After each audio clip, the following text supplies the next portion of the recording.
दोस्तों अगर आप भी चेन्नई सुपर किंग्स की जीत को लेकर खुश हो तो इस वीडियो को एक लाइक जरूर करें। आईपीएल का एक और थ्रिलर मुकाबला चेन्नई और रॉयल चैलेंजर्स बैंगलोर के बीच खेला गया। सांसों को रोक देने वाले इस मुकाबले में दोनों ही टीमों के बीच अंतिम गेंद तक हमें कांटे की और कड़ी लड़ाई देखने को मिली। यह मैच आखिरी ओवर तक चला गया था, जहां आखिरी के 6 गेंदों में बैंगलोर की टीम को जीत के लिए चाहिए थे 19 रन और गेंदबाजी कर रहे थे छोटे मलिंगा साहब यानी कि पथी राणा। अब अंतिम ओवर में क्या कुछ हुआ, कैसे धोनी ने अपने कप्तानी से मुकाबले को पूरी तरह से पलट कर रख दिया, इस मैच में कैसे बैंगलोर की तरफ से फाफ डू प्लेसिस और ग्लेन मैक्सवेल ने छक्के छुड़ा दिए और कैसे चेन्नई की बल्लेबाजी भी विस्फोटक रही, इस मुकाबले की पूरी हाईलाइट आज के इस वीडियो में पूरी तरह से विस्तार से बताएंगे। लेकिन उससे पहले आप हमें कमेंट करके जरूर बताएं धोनी और विराट कोहली में कौन सबसे बेहतरीन खिलाड़ी है। तो चलिए दोस्तों बिना वक्त गवाए हम इस वीडियो को शुरू करते हैं। दोस्तों इस मुकाबले में टॉस होता है, टॉस गिरता है रॉयल चैलेंजर्स बैंगलोर के हक में। कप्तान फाफ डू प्लेसिस पहले गेंदबाजी करने का फैसला करते हैं। जवाब में चेन्नई की टीम को पहले बल्लेबाजी करने के लिए आना पड़ता है।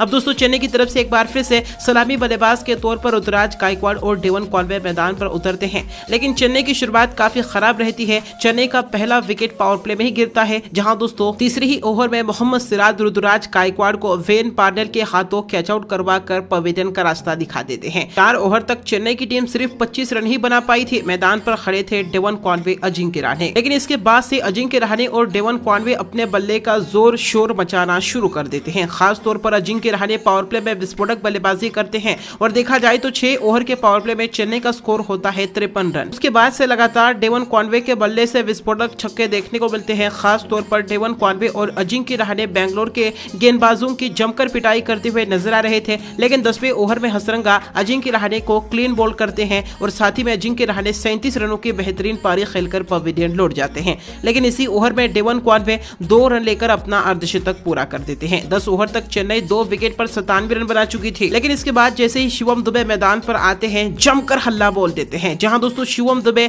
आरसीबी के एक गेंदबाज को भी नहीं बख्शते और साथ ही में डेवन कॉनवे भी भरपूर बल्लेबाजी करते हुए जमकर चौके और छक्के लगाते हुए नजर आते हैं। डेवन कॉनवे और शिवम दुबे के बीच अच्छी खासी साझेदारी पनप चुकी थी, जहां दोस्तों शिवम दुबे तो 250 की और 200 की स्ट्राइक रेट के साथ बल्लेबाजी करते हुए चेन्नई के स्कोर को काफी रफ्तार से बुलेट ट्रेन की तरह दौड़ाते हुए नजर आ रहे थे। जहां 15 ओवर तक चेन्नई की टीम 2 विकेट के नुकसान पर 165 रन बना चुकी थी, लेकिन अब 16वें ओवर में हर्षल पटेल ने शानदार गेंदबाजी करते हुए डेवन कॉनवे को चलता कर दिया, क्लीन बोल्ड कर दिया। डेवन कॉनवे अपने पारी में 83 रन बनाकर आउट हुए। अगले ही ओवर में शिवम दुबे के बल्ले से एक मैक्सिमम छक्का देखने को मिलता है। इसी के साथ शिवम दुबे मात्र 25 गेंदों में ही अपना अर्धशतक पूरा कर लेते हैं, लेकिन इसी ओवर में वेन पार्लेन शिवम दुबे को भी कैच आउट करवा कर 52 रन पर चलता कर देते हैं। इसके बाद चेन्नई की रनगति थोड़ी सी धीमी होती है, लेकिन उसके बाद राइडू के बल्ले से कुछ आक्रामक शॉट्स देखने को मिलते हैं, लेकिन दोस्तों 18वें ओवर में विजय कुमार वैसाख राइडू को भी कैच आउट करवा कर पवेलियन का रास्ता दिखा देते हैं। लेकिन एक छोर से मोइन अली ने चेन्नई की पारी को संभाला हुआ था। मोइन अली के बल्ले से शानदार चौके भी देखने को मिले।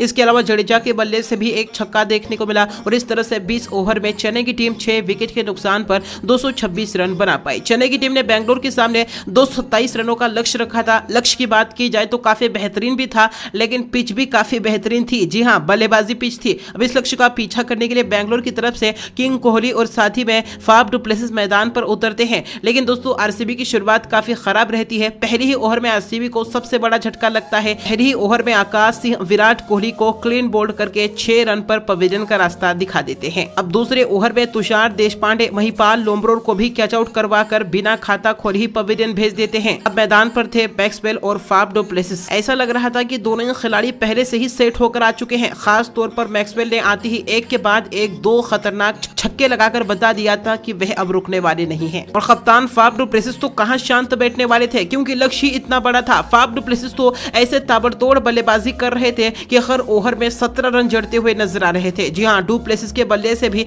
लंबे लंबे छक्के देखने को मिल रहे थे, जहां दोस्तों 6 ओवर तक बैंगलोर की टीम 2 विकेट पर 75 रन बना पाई थी। बैंगलोर की टीम ने मुकाबले को अपने वश में कर लिया था। खास तौर पर मैक्सवेल और डू प्लेसिस के बल्ले से लगातार हर एक गेंद पर आक्रामक चल रहा था और बैंगलोर हर ओवर में कम से कम 10 रन तो जड़ते हुए नजर आ रही थी। जहां दोस्तों 9वें ओवर में डू प्लेसिस ने 1 रन लेकर मात्र 23 गेंदों में अपना अर्धशतक पूरा कर लिया। अगले ही ओवर में मैक्सवेल ने 2 शानदार चौके लगाकर मात्र 24 गेंदों में ही अपना अर्धशतक पूरा कर लिया। दोनों खिलाड़ियों के बीच शतकीय साझेदारी पूरी हो चुकी थी। 10 ओवर तक आरसीबी की टीम 2 विकेट पर 121 रन बना चुकी थी। आखिरी की 60 गेंदों में आरसीबी की टीम को जीत के लिए 106 रनों की जरूरत थी। मैक्सवेल मैक्सवेल का बल्ला अब भी चल रहा था, लेकिन देखा जाए तो अब रन गति थोड़ी सी धीमी हो गई थी। वहीं दोस्तों भी इस साझेदारी को ब्रेक करने का काम अब महेश थिक्साना ने किया। 13वें ओवर में थिक्साना ने मैक्सवेल को धोनी के हाथों कैच आउट करवा दिया और मैक्सवेल 36 गेंदों में 76 रन बनाकर पवेलियन लौट गए। कहते हैं ना, वन ब्रिंग्स टू। जी हां दोस्तों, अगले ही ओवर में शाहबाज अहमद डू प्लेसिस के बल्ले से कुछ शानदार शॉट्स देखने को मिले, लेकिन इसी ओवर में मोइन अली ने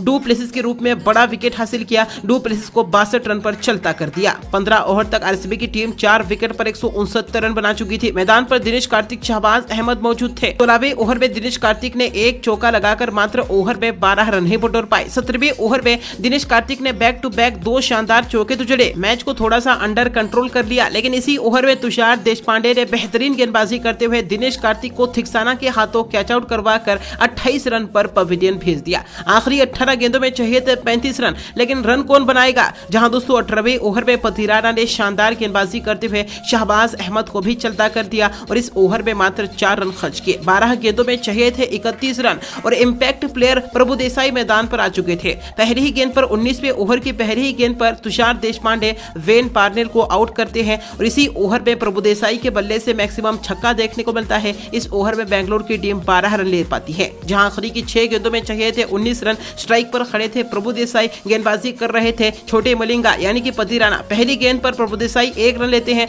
दूसरी गेंद पर हसरंगा भी 1 रन लेते हैं। अब तीसरी गेंद पर प्रभु देसाई के बल्ले से एक खतरनाक छक्का देखने को मिलता है। आरसीबी को आखिरी की 3 गेंदों में चाहिए थे 11 रन। चौथी गेंद पर प्रभु देसाई कोई रन नहीं लेते हैं, यानी कि परफेक्ट यॉर्कर छोटे मलिंगा ने दिया था। अब 2 गेंदों पर चाहिए थे 11 रन, लेकिन 5वीं गेंद पर सिर्फ 2 रन यहां पर देते हैं और छठी गेंद पर प्रभु देसाई आउट होते हैं और इस तरह से दोस्तों बेंगलोर की टीम मुकाबले को सिर्फ 8 रन से हार जाती है और चेन्नई की टीम आखिरकार इस मुकाबले को जीत जाती है। दोस्तों चेन्नई की जीत पर आपकी महत्वपूर्ण राय क्या है, उसका जवाब आप हमें कमेंट करके जरूर दें।